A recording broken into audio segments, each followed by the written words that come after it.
Let us get down to the questions. RIA Novosti. Hello. RIA Novosti, the first question to Minister Lavrov. Minister Lavrov, the Foreign Ministry of Russia has already commented repeatedly the tense situation in Venezuela since the beginning of this year.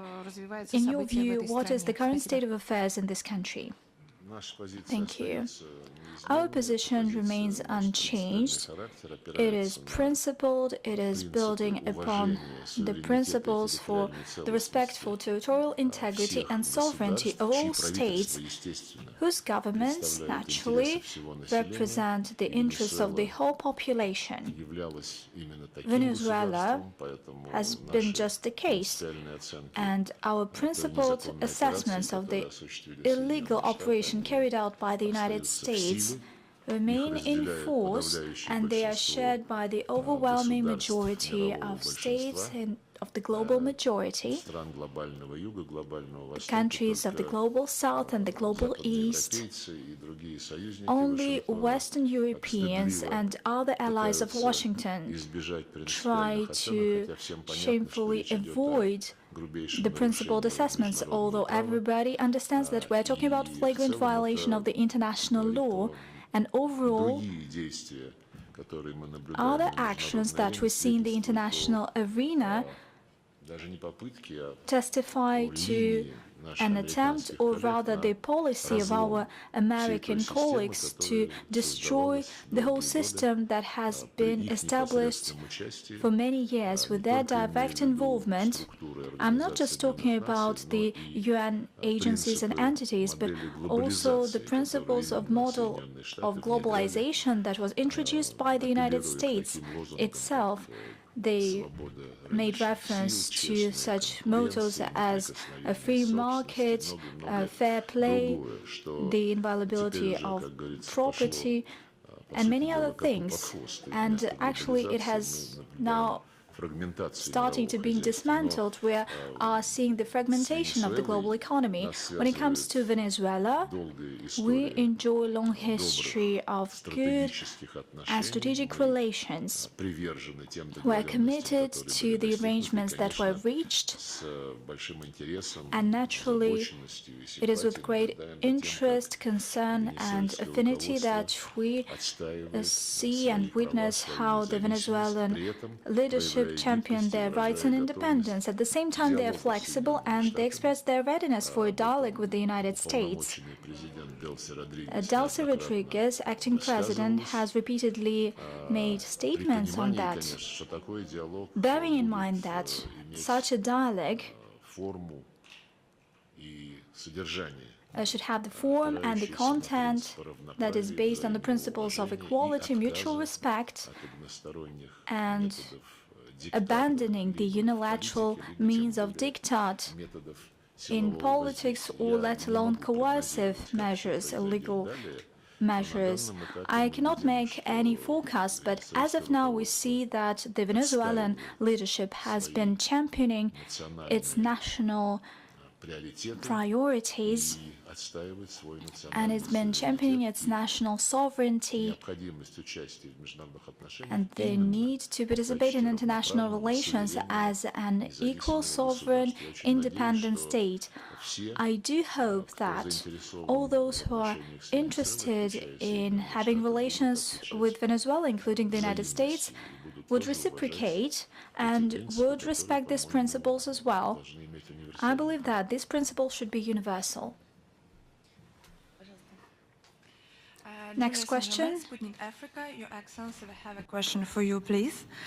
By supporting Venezuela following the United States actions, Namibia emphasized its shared anti-colonial struggle with Caracas. So how do you assess contemporary manifestations of neocolonialism by Western countries, which in the view of many are expressed not only through economic pressure, but also through unilateral military operations, sanctions, and attempts to overthrow legitimate governments in sovereign states? And in this regard, can the solidarity stance of the Global South, demonstrated in the case of Venezuela, be considered a key element in building a new, more just world order free of such practices? Thank you. Thank you very much. No, you are right. When the unfortunate events happened in Venezuela, Namibia issued a statement where we expressed our dismay at those events. We referred to them as a blatant violation of international law and the violation of the UN Charter. Venezuela is a country of the Global South. It's a country that is a product of resistance. And that's why in our statement we made the reference to the declaration of granting independence to colonial territories. We are past that stage. We do not want to go back there. You are also right in the sense that the solidarity from the Global South was evident because in our statement, we supported the convening of an emergency meeting of the UN Security Council. We are happy that it met, but not many countries had the chance to air their views. Yes, the voice that we have as countries of the Global South, also the Global East, is our voice. That's our weapon for us to come out strongly in defense of international law and the United Nations Charter. And we hope that the Global South will stand together with the people of Venezuela.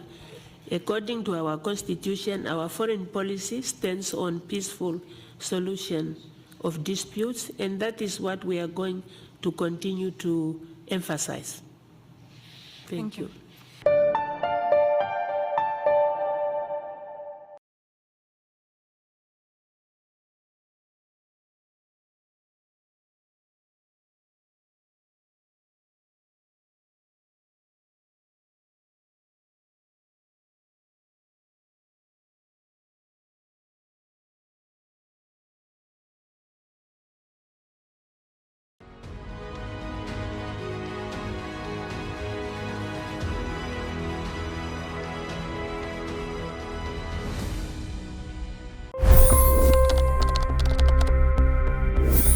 $25 crore गरीब गरीबी को परास्त करके बाहर निकले। For the good of our nation, let's work together and let's truly make America great again. The fastest news breaks. Requested PM saying that look, you will have to speak to Putin and to Zelensky. The biggest news makers. The relationship with India is probably the most important bilateral relationship the U.S. will have for the rest of this century. The capital delivered quite an election result today. Expert analysis. The million-dollar question today is how to stop this dance of death. Ground reports. I'm standing at the crossroad of the Kumbh Mela. Behind me are more than 100 entry ghats. Long-form interviews. Exclusionary politics is reflected in Manipur case as well. You don't bother because this is a small state. Deep dive into burning issues. It's often said DRC could be the richest country in the whole world. It's because of what sits underneath. Why exactly did the US topple the Sheikh Hasina government? HD videos. We don't just break news, we break it down.